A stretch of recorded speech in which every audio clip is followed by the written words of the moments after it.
Ele jurava que aquele seria o amor da vida dele, mas nunca imaginou que o preço por amar alguém poderia ser tão alto e tão macabro. Era uma cidade pequena, cercada por montanhas e ruas estreitas, onde todos se conheciam. Ali morava Lucas, um garoto comum de 17 anos, tímido, reservado e com um coração cheio de sonhos. Desde pequeno, ele sempre acreditou naquele tipo de amor que a gente só vê em filmes, puro, verdadeiro, eterno. Mas a verdade é que Lucas nunca tinha sequer beijado alguém. Sua rotina era escola, casa e as longas caminhadas sozinho, ouvindo música e desenhando o rosto de uma garota que ele nem conhecia, até o dia em que tudo mudou. Na praça central da cidade, durante um final de tarde frio, ele viu sentada em um dos bancos uma garota de cabelos negros longos, pele extremamente pálida e um olhar perdido. Seu nome era Helena. Ela parecia deslocada, como se não pertencesse àquele lugar. Foi impossível para Lucas ignorar. Nos dias seguintes, ele criou coragem e se aproximou. Helena era misteriosa, falava pouco, sempre olhava para os lados como se estivesse sendo observada, mas demonstrava uma doçura que encantava. Em pouco tempo, eles estavam inseparáveis. Para Lucas, aquele era o tão esperado primeiro amor. Mas quanto mais ele se envolvia com Helena, mais coisas estranhas começavam a acontecer. Tudo começou com pesadelos, sonhos em que ele via um campo escuro, cruzes tortas e o som de alguém chorando ao longe. Quando acordava, o quarto estava gelado, mesmo em noites quentes. Depois, pequenos animais começaram a aparecer mortos perto da casa dele. Sempre de manhã, sempre com os olhos arrancados. Lucas tentava ignorar, se dizendo que era só coincidência. Mas Helena ficava cada vez mais diferente. Ela aparecia em horários aleatórios, sempre sabendo onde ele estava, mesmo sem que ele contasse. Dizia que sentia quando ele pensava nela. Um dia, enquanto caminhavam por uma estrada deserta, ela segurou sua mão e disse com uma voz quase fria: "Você me pertence, Lucas. Agora somos um só." Na mesma noite, a mãe dele o encontrou desmaiado no quarto, com marcas estranhas no pescoço, como cortes finos, em formato de símbolos que ele nunca tinha visto antes. Foi então que Lucas começou a investigar quem era Helena de verdade. Ele perguntou para moradores antigos, mas ninguém parecia conhecê-la. Até que um senhor muito velho, dono de um antiquário, chamou Lucas em segredo e contou uma história que gelou seu sangue. Décadas atrás, naquela mesma cidade, uma jovem chamada Helena tinha se apaixonado perdidamente por um rapaz. Mas quando ele terminou o relacionamento, Helena enlouqueceu. Praticou rituais proibidos e acabou sendo encontrada morta, vestida de noiva, em meio a velas pretas e símbolos gravados em seu corpo. Desde então, dizia-se que ela aparecia para jovens solitários, se apaixonava por eles e os levava com ela. Lucas sentiu o mundo desabar. Tudo fazia sentido. Os sonhos, os símbolos, as mortes. Naquela noite, Helena apareceu em seu quarto, mas agora seu rosto estava diferente. Seus olhos eram completamente negros, sua pele estava rachada, e um sorriso macabro cortava seu rosto. Ela se aproximou lentamente e disse: "Está na hora de selarmos nosso amor para sempre." Desesperado, Lucas fugiu de casa e correu até o antiquário. O velho entregou a ele um amuleto antigo e explicou que apenas queimando o símbolo do ritual em um local sagrado ele conseguiria se livrar dela. Correndo contra o tempo, Lucas seguiu para a antiga igreja abandonada da cidade. Lá, ele acendeu uma fogueira e atirou o amuleto no fogo enquanto Helena gritava seu nome, surgindo nas sombras. O calor das chamas iluminava o rosto dela, agora deformado, monstruoso, mas ainda assim, com lágrimas escorrendo dos olhos. No último instante, antes de desaparecer, ela sussurrou: "Eu só queria ser amada." Dizem que, desde aquela noite, Helena nunca mais foi vista na cidade. Mas Lucas nunca mais foi o mesmo. Ele deixou de ser aquele garoto sonhador. Passou a viver sozinho, em silêncio, sempre com medo de se apaixonar de novo. Porque ele sabia: o amor verdadeiro pode ser lindo, mas o amor errado pode te seguir até o fim da vida. Você teria coragem de viver um amor assim? Ou prefere nunca descobrir o preço de se entregar demais? Escreve aqui nos comentários, porque talvez ela ainda esteja por perto, esperando o próximo coração solitário. Quer mais histórias sombrias como essa? Então se inscreve no canal, ativa o sino e prepara-se, porque o terror aqui é só o começo.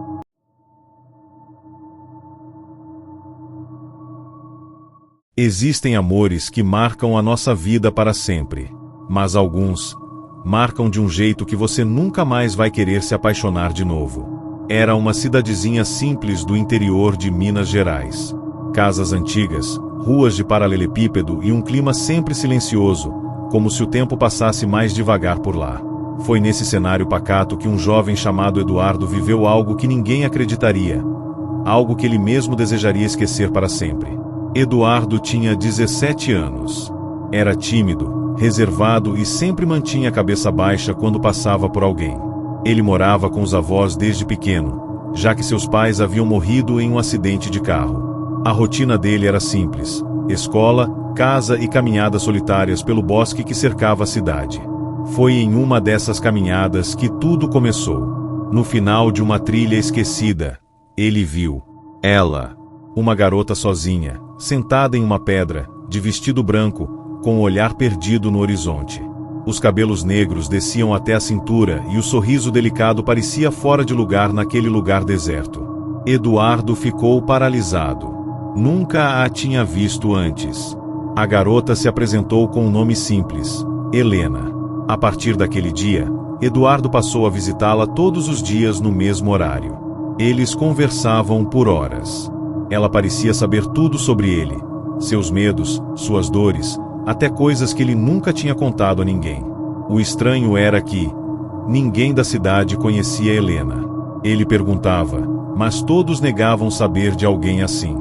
Alguns até riam, dizendo que ele devia estar inventando. Outros apenas mudavam de assunto, desconfortáveis.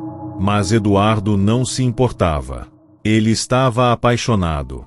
Aquela era a primeira pessoa que o fazia sentir especial. Com o passar dos dias, Helena começou a pedir coisas estranhas. Pediu que ele não contasse para ninguém sobre ela. Pediu que levasse flores arrancadas do cemitério da cidade. Pediu que ele jurasse amor eterno, do jeito mais sombrio possível, cortando a palma da mão e deixando o sangue escorrer para a terra. Eduardo, cego de amor, obedeceu. Naquela noite, o céu parecia mais escuro. As estrelas haviam sumido. Quando ele chegou ao local de sempre, Helena o aguardava. Mas dessa vez, ela estava diferente. Sua pele estava pálida demais. Os olhos fundos, quase sem brilho. E o sorriso não era mais doce. Era um sorriso frio, macabro, que gelou os ossos de Eduardo. Ela se aproximou dele e disse que estava na hora de cumprirem o pacto final. Disse que, para ficarem juntos para sempre, ele precisava ir até a cripta mais antiga do cemitério da cidade e abrir um caixão específico, o dela. Confuso, assustado, mas ainda dominado por aquele amor doentio, Eduardo foi. O cemitério estava deserto. As cruzes antigas pareciam observá-lo. O vento gelado soprava em seu ouvido palavras que ele não entendia. Mas ele continuou. Chegando à cripta, empurrou a porta de ferro enferrujada. O cheiro de morte invadiu seus pulmões. No centro, um caixão de madeira apodrecida o aguardava. No tampo, o nome esculpido em letras tortas: Helena Albuquerque, falecida em 1922. O sangue de Eduardo gelou. Ele olhou para trás, esperando que tudo aquilo fosse um pesadelo. Mas Helena estava ali. Ou melhor, aquilo que um dia foi Helena. Seu rosto agora era deformado, os cabelos estavam embolorados e as unhas, longas e podres, batiam lentamente uma na outra. Ela sorria. Um sorriso cheio de dentes podres e ódio acumulado por décadas. Você prometeu, Eduardo, amor eterno, mesmo na morte.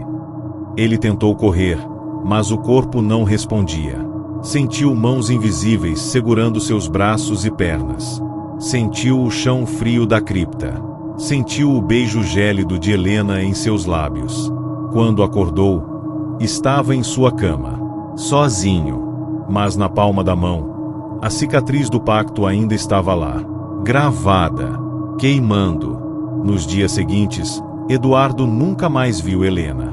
Mas, à noite, ele a ouvia chamando seu nome, em sussurros, vindos de todos os cantos da casa. Existem amores que atravessam o tempo, que ultrapassam a vida. Mas alguns deveriam ter ficado mortos. E você? Já se perguntou quem está te observando, enquanto você acha que está sozinho? Se gostou dessa história macabra, se inscreva no canal, deixe seu like e me diga aqui nos comentários. Você teria coragem de se apaixonar de novo, depois de algo assim? Quer mais histórias sombrias como essa?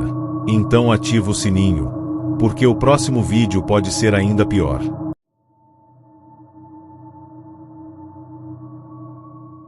Existem amores que surgem para transformar nossas vidas, mas alguns surgem apenas para destruí-la. Em um vilarejo isolado no interior do Paraná, vivia um jovem chamado Lucas. Ele era conhecido por ser quieto, reservado e muito solitário. Desde pequeno, Lucas sentia que não se encaixava em lugar nenhum. Os colegas de escola o evitavam, diziam que ele tinha um olhar triste demais, pesado demais. Para piorar, o vilarejo era cercado por lendas antigas, histórias sobre espíritos, pactos e amores proibidos. Lucas cresceu ouvindo os mais velhos contarem sobre uma moça que aparecia nos bosques durante o mês de julho, sempre à noite, sempre sozinha. Ela seduzia jovens apaixonados, os levava até um lago escondido, e eles nunca mais eram vistos. Para os moradores, era só mais uma história para assustar crianças. Mas Lucas sempre foi curioso demais. Certo dia, depois de mais uma discussão em casa, ele saiu pela estrada de terra que levava até o bosque. Sentou-se em uma pedra e ficou ali, olhando para o céu estrelado, pensando na vida miserável que levava. Foi então que ele a viu. Uma jovem linda, de vestido claro, cabelos pretos longos e uma pele tão pálida que quase brilhava no escuro. Ela se aproximou com um sorriso gentil. Chamava-se Isadora. A voz dela era doce, quase hipnotizante. Eles conversaram por horas, e Lucas sentiu que finalmente alguém o compreendia. Ela parecia saber tudo sobre ele, seus medos, seus sonhos e principalmente, sua solidão. Nos dias seguintes, Lucas voltou ao mesmo local. A cada encontro, Isadora ficava mais próxima. Pedia que ele confiasse nela, que jurasse amor eterno. E ele, carente como era, não hesitou. Ela o fez prometer que nunca mais se afastaria dela, que fariam um pacto de sangue. Para provar seu amor, Isadora pediu que ele fosse até o lago amaldiçoado. Disse que lá eles selariam o destino dos dois. Lucas, apaixonado e completamente cego, aceitou. Naquela noite, o céu estava mais escuro que o normal. O vento parecia sussurrar o nome de Isadora. Lucas atravessou o bosque com uma sensação estranha no peito, como se alguém o observasse o tempo todo. Chegando ao lago, Isadora já o aguardava. Mas dessa vez, havia algo diferente nela. Os olhos estavam fundos, quase negros. A pele, extremamente fria. E o sorriso, um sorriso largo demais, perturbador. Isadora segurou a mão de Lucas e o guiou até o centro do lago. A água gelada subia até sua cintura. No reflexo da água, ele percebeu algo terrível. O rosto de Isadora já não era mais o mesmo. Era cadavérico, deformado, com marcas de podridão e olhos sem vida. Ela sussurrou: "Agora você é meu, para sempre." Tentou se afastar, mas mãos geladas surgiram da água, agarrando suas pernas, braços e cintura. Mãos finas, ossudas, de jovens que, assim como ele, haviam caído na armadilha dela. Lucas gritava por socorro, mas ninguém jamais escutava gritos naquele lago. A água subia, o frio era insuportável. Seus pulmões pareciam prestes a explodir. Antes de perder os sentidos, ele viu Isadora sorrindo, aproximando o rosto podre do seu e sussurrando: "Você prometeu." Na manhã seguinte, os moradores encontraram marcas de pegadas indo em direção ao lago, mas nada mais. O corpo de Lucas nunca foi encontrado. Os mais velhos apenas balançaram a cabeça. Mais um jovem solitário, mais uma vítima de Isadora. Ela continuava lá, esperando o próximo. Dizem que nas noites mais frias, quando o vento sopra forte demais, é possível ouvir a voz de Lucas vindo do lago, implorando por ajuda, preso para sempre em um amor do qual ele nunca mais pôde escapar. O que você faria se o seu primeiro amor se transformasse no seu maior pesadelo? Já pensou se alguém, ou alguma coisa, estivesse apenas esperando você se apaixonar para nunca mais te deixar ir? Cuidado com promessas de amor eterno. Nem sempre quem diz te amar tem boas intenções. Se você gostou dessa história, se inscreve no canal, deixa o like e comenta aqui embaixo. Você teria coragem de amar alguém assim? A gente se vê na próxima história.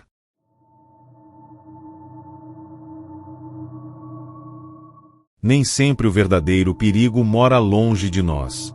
Às vezes, ele está bem ao lado, observando, esperando. Cláudia sempre acreditou que a mudança de cidade seria um recomeço. Depois de um término traumático e meses de depressão, ela conseguiu um novo emprego e alugou um pequeno apartamento em um prédio antigo no centro de Curitiba. O local tinha suas peculiaridades: corredores estreitos, iluminação fraca e vizinhos discretos demais. Mas Cláudia estava disposta a ignorar tudo em busca de paz. O prédio tinha uma regra curiosa: ninguém deveria se aproximar da porta número 13. Durante sua mudança, um dos moradores mais antigos, Dona Alzira, chegou a adverti-la. Disse que o homem que morava lá era estranho. Nunca saía durante o dia. Não aceitava visitas. E vez ou outra, sons aterrorizantes vinham de dentro daquele apartamento. Cláudia riu da situação. Superstições de gente velha, pensou. Mas na primeira noite, ela percebeu que algo estava errado. Enquanto arrumava as caixas, Cláudia ouviu passos pesados no corredor. Curiosa, espiou pela fresta da porta. Era ele. Um homem alto, magro demais, com uma pele tão pálida que parecia doente. Vestia um sobretudo velho e andava devagar, arrastando os pés. Assim que percebeu o olhar curioso de Cláudia, ele parou. Ficou imóvel por alguns segundos. Depois sorriu de forma perturbadora e entrou no apartamento 13. Naquela madrugada, Cláudia foi acordada por barulhos estranhos. Parecia alguém arranhando as paredes. Sussurros em uma língua que ela não compreendia ecoavam pelo corredor. Ela tentou ignorar, mas o clima pesado do local era insuportável. No dia seguinte, ao comentar com Dona Alzira, ouviu apenas um conselho: não tente descobrir nada. Finja que ele não existe. Mas a curiosidade de Cláudia era maior que o medo. Começou a observar discretamente os hábitos do vizinho. Ele só saía após as 2 da manhã e sempre carregava sacos pesados, com um líquido escuro escorrendo por algumas frestas. Mais de uma vez, ela jurava ter visto o que pareciam ser ossos. Na noite em que tudo mudou, Cláudia acordou com um forte cheiro de carne podre vindo do corredor. Ao abrir a porta, viu rastros escuros levando até a porta 13, que estava entreaberta. A razão dizia para voltar, trancar-se em seu apartamento. Mas a curiosidade venceu. Passo a passo, ela entrou. O apartamento estava mergulhado na escuridão, exceto por velas dispostas em círculos estranhos pelo chão. Nas paredes, fotos de pessoas desconhecidas, riscadas, com palavras escritas em sangue. No centro da sala, uma espécie de altar. E sobre ele, pedaços de corpos humanos. Quando Cláudia tentou recuar, sentiu mãos gélidas em seus ombros. O vizinho estava atrás dela, o olhar vazio, a boca sussurrando palavras antigas, em um tom ameaçador. Você viu demais, ele disse, antes de puxá-la violentamente. Na manhã seguinte, o prédio estava silencioso. Como sempre, os moradores seguiram suas rotinas, fingindo não perceber o desaparecimento de Cláudia. Dona Alzira, ao passar pelo corredor, notou uma nova foto pregada na porta número 13. Era a Cláudia, o rosto riscado. Um aviso claro para todos os curiosos. Nem sempre o terror vive em lugares distantes. Às vezes ele está ali, na porta ao lado, esperando o momento certo para agir.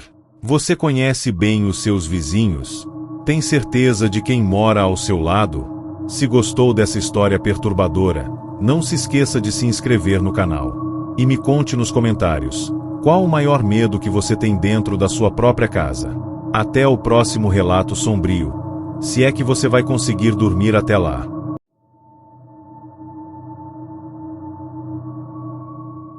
Existem objetos que não deveriam jamais ser tocados. Coisas que carregam uma maldição silenciosa, esperando pela próxima vítima. Gabriel sempre foi apaixonado por antiguidades. Para ele, cada peça velha contava uma história. Era por isso que passava horas garimpando itens em feiras e leilões esquecidos pelo tempo. Morava sozinho em um pequeno apartamento em Belo Horizonte e, aos poucos, enchia o local com peças raras e estranhas. Em uma de suas buscas, encontrou algo diferente. Um quadro antigo, com uma moldura de madeira escura e detalhes esculpidos à mão. No centro, a pintura de uma mulher de vestido preto, parada no meio de uma floresta sombria. O vendedor hesitou em negociar. Esse quadro tem uma história pesada, disse o homem, com um olhar desconfiado. Muitos que o tiveram, desapareceram. Gabriel, cético, riu da advertência. Comprou o quadro e levou para casa. Não imaginava que estava assinando sua sentença. Nos primeiros dias, tudo parecia normal. Gabriel pendurou o quadro na sala e seguiu com sua rotina. Mas logo começou a sentir que algo estava errado. O quadro parecia mudar. A mulher na pintura, antes estática, agora estava ligeiramente virada, como se seguisse Gabriel com os olhos. De madrugada, sons de passos ecoavam pela casa. Objetos se moviam sozinhos. As luzes piscavam sem motivo. No início, Gabriel tentava se convencer de que era apenas impressão. Mas as coisas pioraram. Ele começou a sonhar com a mulher do quadro. Sonhos lúcidos, onde ela o chamava para dentro da floresta. Sussurrava seu nome. Prometia que ele nunca mais estaria sozinho. Desesperado, tentou tirar o quadro da parede. Mas ele parecia colado. A moldura queimava suas mãos como ferro em brasa. Era como se o objeto estivesse criando raízes dentro da casa e dentro dele. Na noite mais aterrorizante, Gabriel acordou com o som da porta da sala se abrindo sozinha. Ele tentou ligar as luzes, mas nada funcionava. O apartamento estava mergulhado em uma escuridão sufocante. Ele ouviu passos lentos e arrastados vindo da sala. Pegou seu celular e ligou a lanterna. Quando apontou para o quadro, sentiu o sangue gelar. A mulher não estava mais lá. O chão da sala estava coberto de folhas secas e terra, como se a floresta da pintura tivesse se materializado dentro de sua casa. E, ao fundo, ele viu a silhueta da mulher se aproximando. Ela era alta, com o rosto pálido e olhos negros. O vestido preto se arrastava pelo chão, deixando um rastro escuro. Gabriel correu para o quarto, trancando a porta. Mas os sussurros invadiram sua mente. Ela estava dentro dele, dentro da casa, dentro do quadro. Na manhã seguinte, os vizinhos estranharam o silêncio. Gabriel não respondia. Quando a polícia arrombou a porta, o apartamento estava vazio, exceto pelo quadro. Mas agora, havia algo diferente. Na floresta pintada, ao lado da mulher de vestido preto, estava Gabriel, parado, olhando diretamente para quem ousasse encarar aquela maldita pintura. Dizem que o quadro ainda circula por aí, passando de mãos em mãos, sempre esperando a próxima vítima. Por isso, se algum dia você se deparar com uma pintura antiga, de uma mulher na floresta, pense 2 vezes antes de levá-la para casa. E se você gosta de histórias assim, macabras e perturbadoras, se inscreva no canal e ative as notificações. Porque aqui, o terror nunca descansa.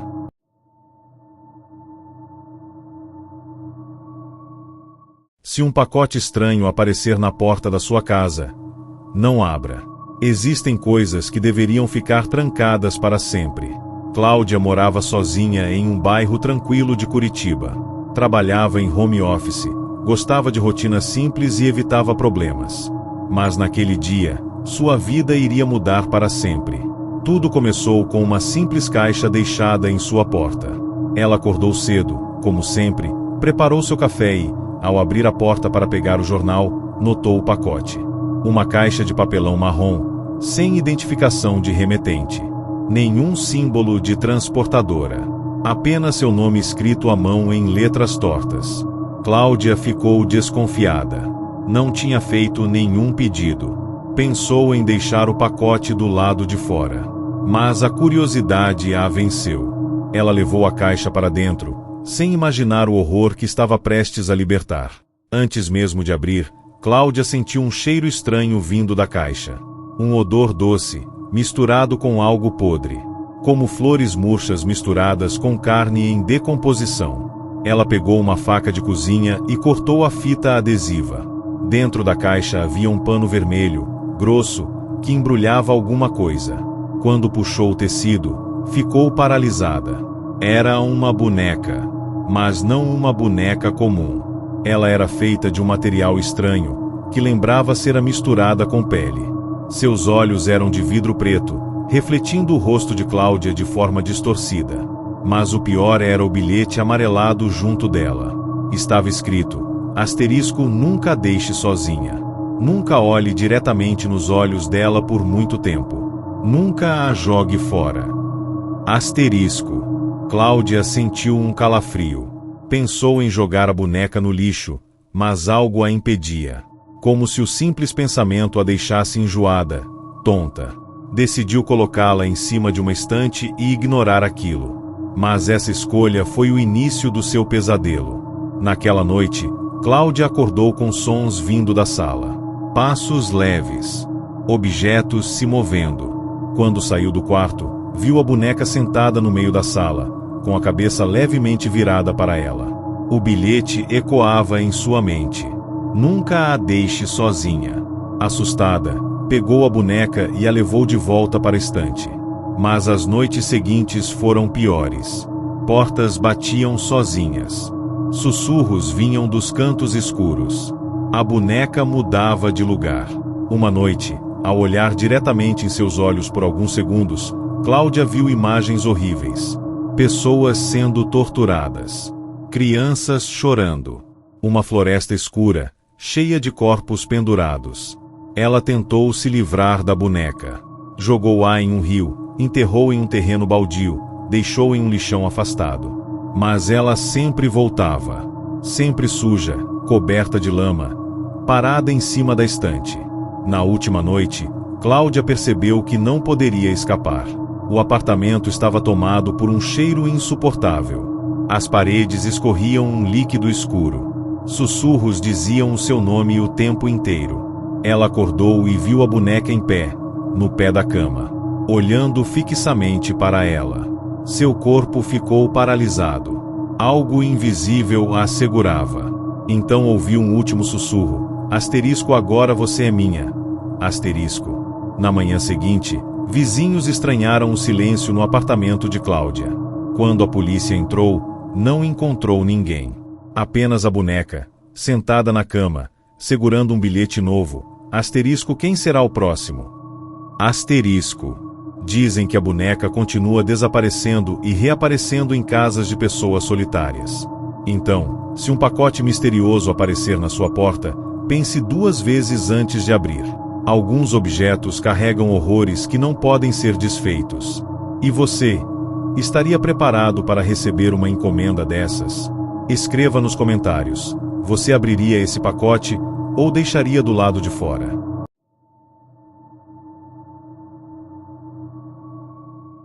Existem lugares que foram feitos para nunca serem explorados. E quando alguém insiste em atravessar os limites do desconhecido, o preço pode ser a própria alma. No centro da cidade de Belo Horizonte, havia um prédio antigo, esquecido pelo tempo. Uma construção cinza, de arquitetura desatualizada, que ficava sempre à sombra dos novos arranha-céus ao seu redor. Ele estava praticamente abandonado, exceto por poucos escritórios que ainda funcionavam nos primeiros andares. Mas o que realmente assustava a todos ali era o último andar, o 13º andar. Durante décadas, circularam histórias sobre o que acontecia lá em cima. Funcionários diziam ouvir passos pesados, barulhos de móveis arrastando e até sussurros depois do expediente. O elevador, por segurança, sequer mostrava o botão do 13º. Mas havia uma chave especial que liberava o acesso, e essa chave estava nas mãos do segurança mais antigo do prédio, seu João. Certa noite, Bruno, um jovem entregador de aplicativos, recebeu um pedido estranho. Precisava entregar um pacote exatamente no 13º andar daquele prédio maldito. O valor da corrida era absurdamente alto. Algo tão fora do comum que despertou sua ganância. Quando chegou na portaria, avisou seu João sobre o pedido. O velho segurança ficou pálido. Alertou Bruno várias vezes para não subir. Disse que ninguém ia lá há anos. Mas o jovem insistiu. Precisava do dinheiro. Seu João, relutante, pegou a chave enferrujada e liberou o botão escondido no elevador. Não fique lá em cima. Não entre em nenhum cômodo. Deixe o pacote e volte, disse em tom desesperado. O elevador subiu lentamente, rangendo a cada andar. Ao chegar no 13º, as portas se abriram para um corredor escuro, iluminado apenas por lâmpadas antigas e trêmulas. O ar era mais frio. O silêncio, pesado. Bruno caminhou devagar. Colocou o pacote no chão, como orientado. Mas algo o chamou a atenção. Uma porta entreaberta, com uma luz fraca saindo por ela. Curioso e imprudente, ele decidiu espiar. Dentro da sala havia fotografias antigas nas paredes. Imagens de pessoas deformadas, com expressões de sofrimento. No canto, sentado de costas, alguém murmurava palavras em um idioma que Bruno não reconhecia. Quando ele se virou para sair, a porta se fechou com violência. As luzes piscaram. E o sussurro virou grito. A figura levantou, revelando um rosto desfigurado, sem olhos, sem boca, apenas pele esticada. Bruno correu desesperado para o elevador. Mas o prédio parecia se transformar. Corredores infinitos surgiam. Portas que ele tinha passado antes agora não existiam. Quando finalmente encontrou o elevador, Bruno apertou o botão freneticamente. Lá de cima, o som de passos o perseguia. A porta do elevador se abriu. Dentro, estava seu João, mas o olhar dele era vazio. Eu avisei, garoto, agora você nunca mais vai sair daqui. As portas se fecharam e o elevador começou a descer, mas o visor mostrava andares que não existiam. Andar 14, 15, 16.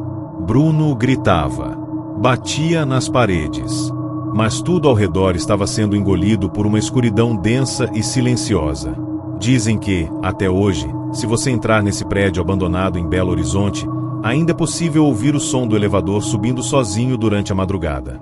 E se você tiver coragem de apertar o botão do 13º andar, talvez encontre Bruno esperando por companhia. Se gostou dessa história macabra, inscreva-se no canal. E lembre-se, nem toda porta deve ser aberta. Nem todo lugar deve ser explorado. Existem horrores que espreitam no silêncio, só esperando alguém curioso demais.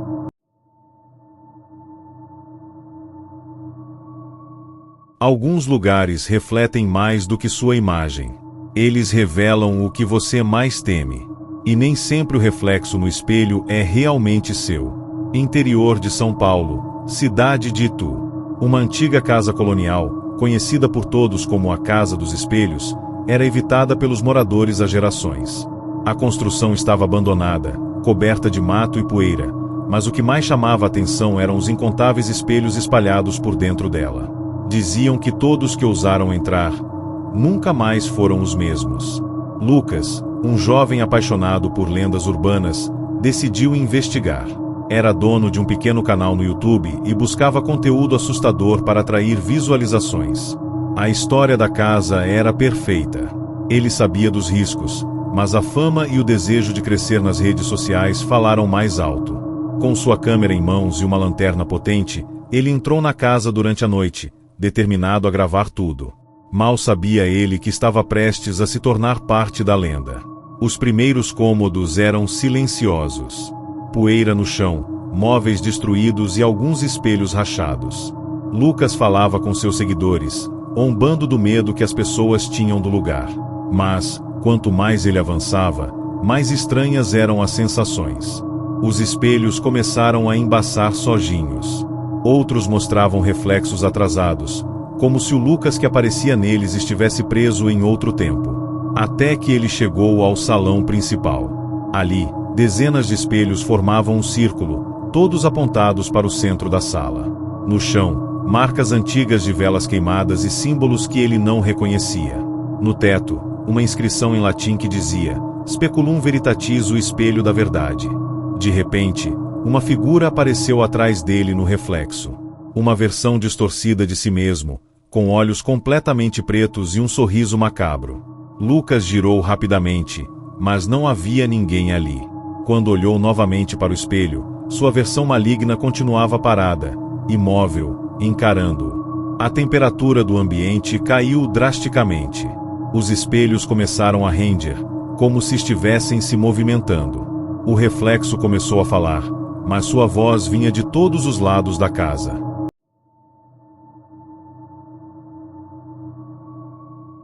Existem segredos que foram feitos para nunca serem descobertos. Mas quando alguém decide mexer no que está escondido, pode acabar libertando algo que jamais deveria sair dali. No interior do Paraná, em uma cidadezinha pacata chamada Guarapuava, uma casa antiga guardava um mistério que amedrontava gerações. A casa pertencia a uma família tradicional, os Mendonça, conhecidos por serem discretos e evitarem qualquer contato com vizinhos. A única coisa que todos sabiam era o que se contava nas lendas locais, que o patriarca da família, um homem severo chamado Augusto Mendonça, havia enlouquecido e desaparecido misteriosamente dentro do porão da casa. Anos se passaram, e a casa ficou abandonada após a morte dos últimos herdeiros. Até que, em 2023, ela foi comprada por uma jovem universitária chamada Júlia. Recém-formada em arquitetura, Júlia via naquele casarão uma oportunidade de restaurar uma construção histórica e fazer dela o seu novo lar. Mas ela não sabia que, ao mexer naquele lugar, acabaria despertando uma presença antiga, cruel e sedenta por liberdade. Nos primeiros dias, tudo parecia tranquilo. Júlia limpava os cômodos, admirava as janelas altas, o piso de madeira e os móveis antigos que ainda restavam. Mas, ao descer até o porão pela primeira vez, percebeu que algo estava errado. O porão tinha uma porta de ferro, trancada com correntes enferrujadas e cadeados antigos. Na madeira da porta, marcas de unhas arranhando a superfície. Era como se alguém tivesse tentado sair dali desesperadamente. Curiosa e sem acreditar nas lendas, Júlia decidiu quebrar o cadeado para explorar o local. O ar lá dentro era pesado, denso, difícil de respirar. No chão, ela encontrou livros antigos, bonecos esculpidos em madeira e anotações perturbadoras. Frases como "ele está preso, mas não para sempre" e "o homem do porão vê tudo" estavam rabiscadas nas paredes. Naquela noite, tudo começou a mudar. Júlia passou a ouvir passos pesados vindo do porão. Portas batiam sozinhas. O reflexo dos espelhos da casa mostrava, por frações de segundo, a silhueta de um homem alto, magro, com o rosto desfigurado. O medo tomou conta dela. Determinada a entender o que estava acontecendo, procurou por arquivos antigos na cidade. Descobriu que Augusto Mendonça realizava rituais no porão. Ele acreditava que havia aprendido a manipular forças sobrenaturais, mas ao perder o controle, foi trancado pela própria família. O que Júlia não sabia era que, ao abrir o porão, havia libertado parte da essência daquele homem. E agora, ele queria mais do que apenas assombrar. Ele queria o corpo dela. Em uma madrugada chuvosa, o terror chegou ao ápice. Júlia foi arrastada pelos corredores da casa. Vozes gritavam em seu ouvido. O homem do porão aparecia e desaparecia, cada vez mais próximo. Ela conseguiu chegar até o porão novamente. Sabia que a única chance de se livrar daquela presença era trancá-lo de volta. Refez as inscrições nas paredes com o sangue que escorria de seus braços, seguindo as instruções dos livros que encontrou. A entidade gritou, as luzes explodiram, e a casa inteira pareceu tremer. Com um esforço sobre-humano, Júlia conseguiu fechar a porta e trancá-la novamente, usando as correntes antigas. Hoje, a casa permanece de pé, mas ninguém mais ousa entrar nela. Júlia deixou o local, mudou de cidade e nunca mais voltou. Mas o porão continua lá, trancado, silencioso. E, segundo alguns moradores, durante as noites mais frias, ainda é possível ouvir sussurros vindos de lá de dentro. Você teria coragem de entrar? Escreve aqui nos comentários, porque talvez alguém já esteja te observando agora.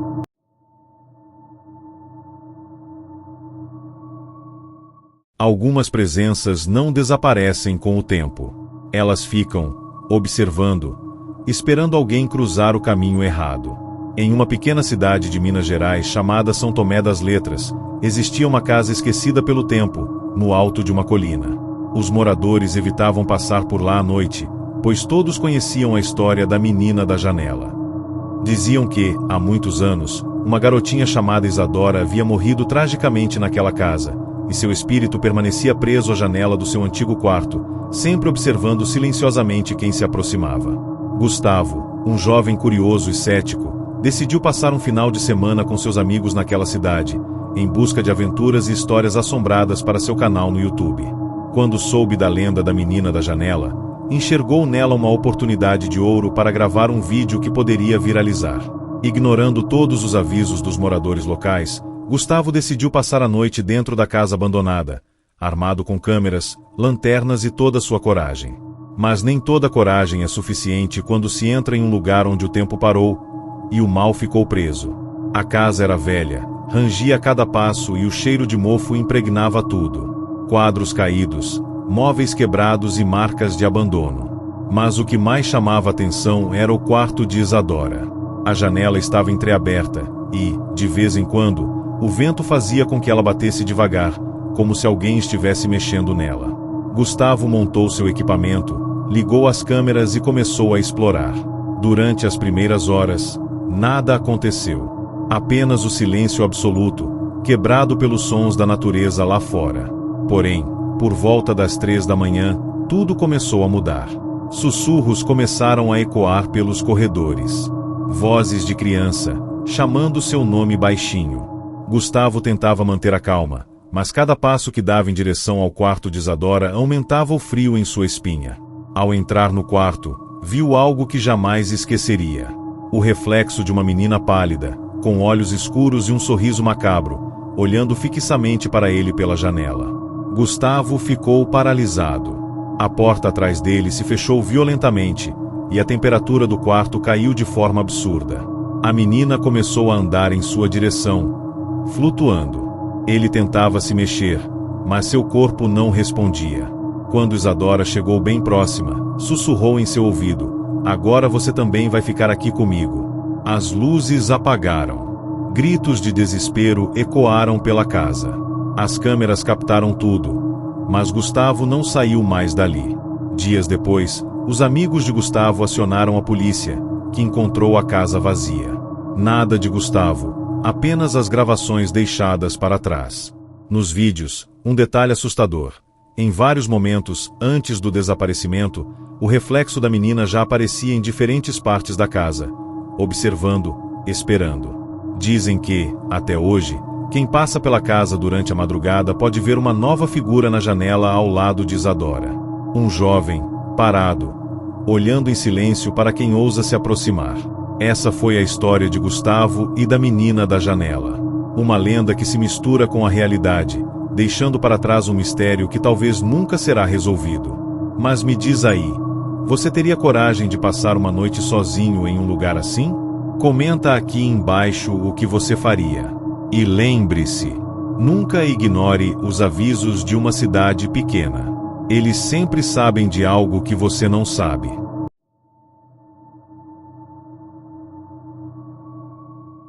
Algumas portas estão trancadas por um motivo, e quem decide abri-las pode nunca mais conseguir fechá-las novamente. No coração do Rio Grande do Sul, em uma cidade gelada chamada São Francisco de Paula, existia uma mansão antiga, herança de uma família muito rica e misteriosa, os Ferraz. A propriedade ficou conhecida por um detalhe inquietante.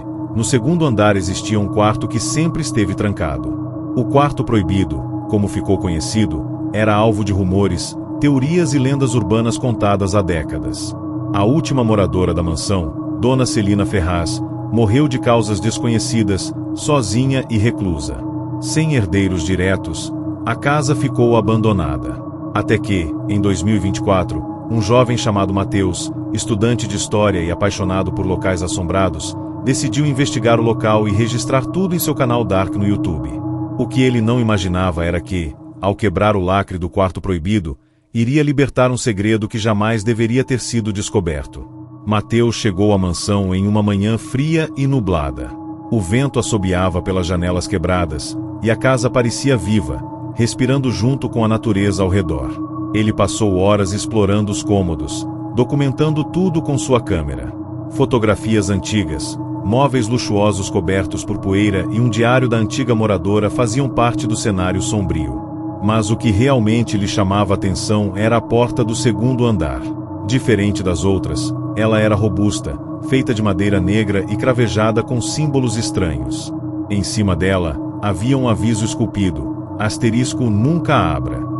Asterisco. Matheus sabia que não deveria, mas a curiosidade era maior que o medo. Ele arrombou a porta.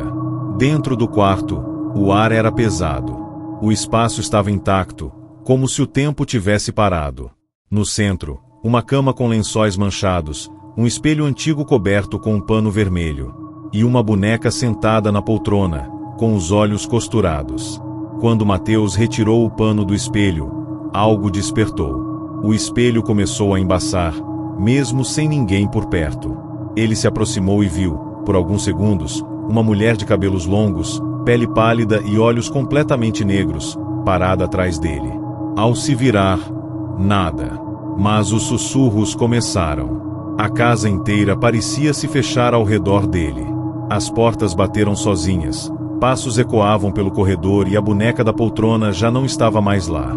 Matheus tentou sair do quarto, mas a porta havia desaparecido. No lugar dela, apenas uma parede lisa. O espelho agora mostrava uma imagem terrível, ele mesmo, preso dentro do quarto, enquanto a mulher observava pacientemente, aguardando o momento certo para atacar.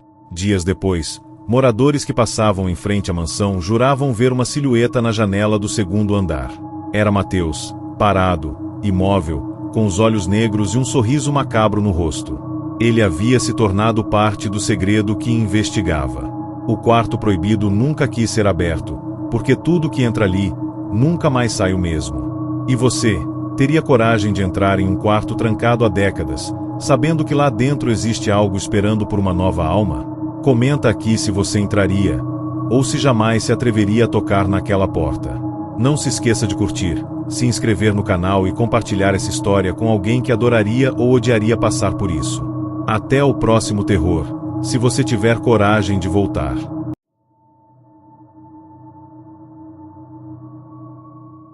Você já ficou sozinho no ponto de ônibus tarde da noite? E se eu te dissesse que, em algumas cidades, o último ônibus não leva você para casa, ele te leva para outro lugar? Tudo começou numa noite chuvosa, em uma cidade do interior de Pernambuco chamada Palmares. Marcelo, um jovem entregador de aplicativo, havia feito suas últimas corridas do dia e estava a caminho do terminal central para pegar o último ônibus rumo ao bairro onde morava. A noite estava especialmente estranha. O céu não só trovejava, mas parecia pulsar, como se o próprio tempo estivesse se dobrando ao redor da cidade. Marcelo corria para não perder o transporte, já que aquele era o último horário disponível, e a próxima condução só sairia no dia seguinte. Ao chegar ao ponto, viu que havia uma pequena fila. Mas havia algo errado. As pessoas na fila não se mexiam, não conversavam, não checavam o celular. Apenas ficavam ali, imóveis, debaixo da chuva, encarando nada. Pareciam mortos. Mesmo desconfiado, Marcelo entrou na fila. Afinal, estava cansado e encharcado. Só queria ir embora. Mas aquela noite iria se transformar no início de algo que ele jamais conseguiria explicar. A fila parecia congelada no tempo. Marcelo percebeu que o homem à sua frente respirava de maneira estranha, lenta demais, e seus olhos estavam abertos, mas sem brilho, como se a alma já tivesse abandonado aquele corpo.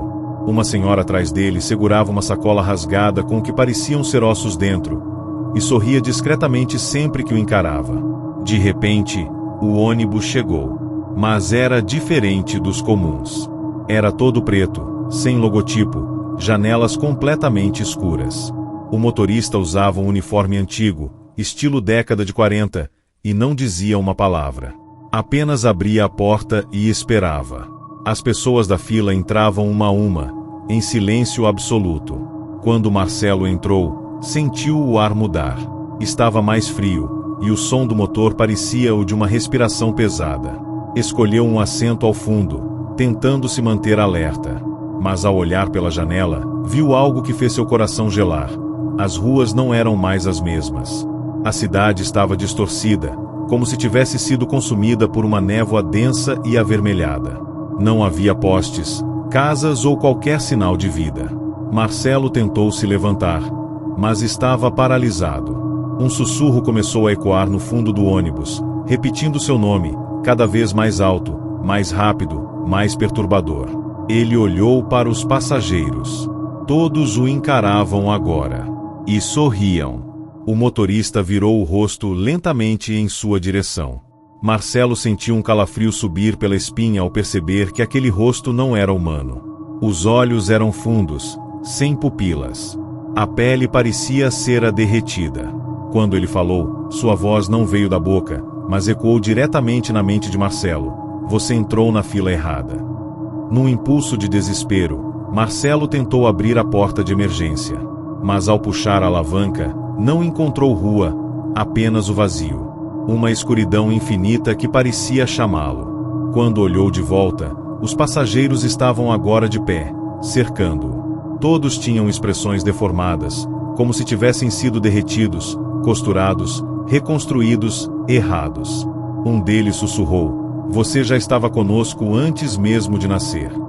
O ônibus parou. As portas se abriram para um lugar que não existia no mapa.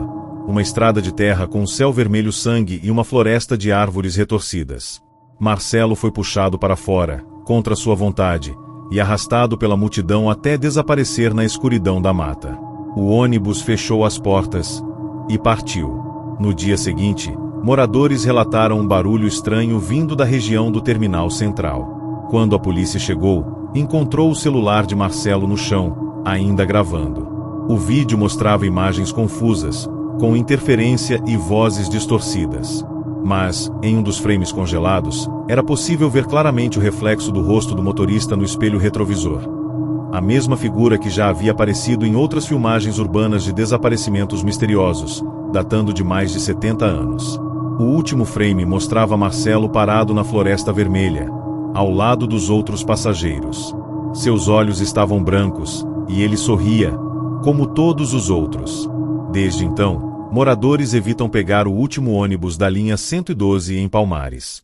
Alguns dizem que o veículo só aparece quando alguém está prestes a se perder entre os mundos. Outros garantem que é apenas uma lenda urbana. Mas, se você estiver em um ponto tarde da noite, e uma fila silenciosa se formar atrás de você, pense 2 vezes antes de entrar. Talvez, só talvez, essa não seja a fila para casa. E se você gostou dessa história e quer continuar descendo com a gente por essas estradas sombrias, já deixa o like, se inscreve no canal e comenta aqui embaixo. Você teria coragem de entrar nesse ônibus? Até a próxima. Se é que existe próxima.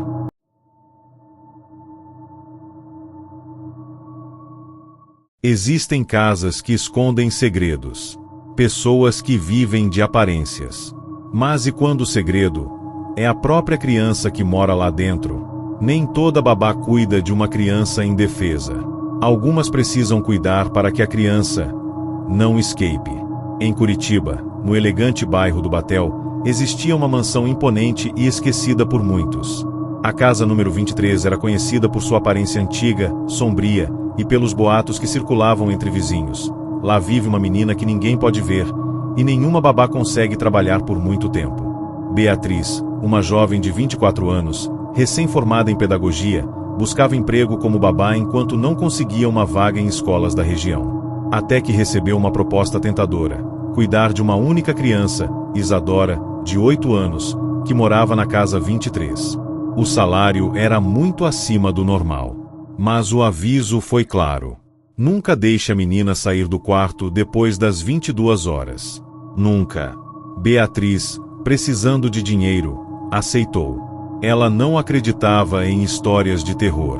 Achava tudo exagero de vizinho fofoqueiro. Mal sabia ela que estava prestes a viver o pior pesadelo de sua vida. Logo no primeiro dia, Beatriz notou que a casa tinha regras muito rígidas. Quem lhe explicou tudo foi a senhora Elvira, a avó de Isadora, uma senhora fria, com olhar distante e uma voz baixa, quase sussurrada. Depois das 10 da noite, a porta do quarto dela deve permanecer trancada, por fora. É para a segurança de todos. Beatriz achou estranho, mas seguiu as instruções. Passou o dia conhecendo Isadora, uma menina extremamente educada, pálida, de olhos grandes e negros, que brincava de boneca de forma inquietante. "Você vai ficar muito tempo aqui?" perguntou Isadora, sorrindo de um jeito estranho. Nas primeiras noites, tudo correu bem. Mas Beatriz começou a ouvir barulhos vindos do quarto da menina depois do horário estabelecido. Era como se Isadora conversasse com alguém. Outras vezes, ouvia risadas, vindas do teto. Em uma madrugada, Beatriz acordou com a porta do quarto da menina batendo insistentemente. "Babá, abre para mim?" A voz de Isadora parecia diferente, mais grave. O medo começou a tomar conta. Certa noite, impulsionada pela curiosidade e pelo medo, Beatriz decidiu olhar pelo buraco da fechadura do quarto de Isadora. Ela ficou pálida. Do outro lado da porta, a menina estava de costas, mas seu pescoço virou 180 graus lentamente, encarando Beatriz com olhos completamente negros e vazios. Naquela noite, a avó apareceu de repente. "Você olhou, não é? Nunca deveria ter feito isso." Elvira explicou, aos sussurros, que Isadora não era uma criança normal. Ela havia nascido com uma maldição hereditária que vinha de gerações. Após o anoitecer, Isadora não era mais uma menina. Ela se tornava outra coisa, um ser faminto por almas. Por isso ninguém conseguia trabalhar ali por muito tempo. Por isso o salário era tão alto. Beatriz queria ir embora imediatamente. Mas a avó foi clara. Quem entra na casa 23 só sai com a permissão dela. Na última noite, determinada a escapar, Beatriz preparou suas coisas às escondidas. Mas, ao descer as escadas, percebeu que a casa estava diferente. As luzes tremulavam. Quadros estavam de cabeça para baixo. E o pior, a porta da frente estava trancada com correntes grossas, que não estavam lá antes. De repente, atrás dela, ouviu a voz. "Vai embora sem se despedir de mim, babá?" Isadora estava parada no topo da escada, mas não parecia mais uma menina. Seu rosto estava distorcido, seus olhos negros brilhavam, e seus pés não tocavam o chão. Beatriz correu, desesperada, subindo para o sótão. Lá encontrou fotos antigas da família Ferraz, todas com marcas queimadas onde Isadora aparecia. As fotos antigas mostravam que a maldição existia há mais de 100 anos. E nenhuma babá havia sobrevivido para contar a história. Na última cena, a polícia encontra a casa abandonada dias depois. Nenhum sinal de Beatriz. Apenas a velha senhora Elvira sentada na varanda, balançando na cadeira e sorrindo. No quarto de Isadora, sobre a cama, estava o celular de Beatriz gravando em loop o último áudio enviado. "Não contratem para casa 23. Ela não é uma criança. Ela não é humana. Corram." Enquanto a câmera se afasta da casa, na janela do quarto, Isadora observa, imóvel, sorrindo.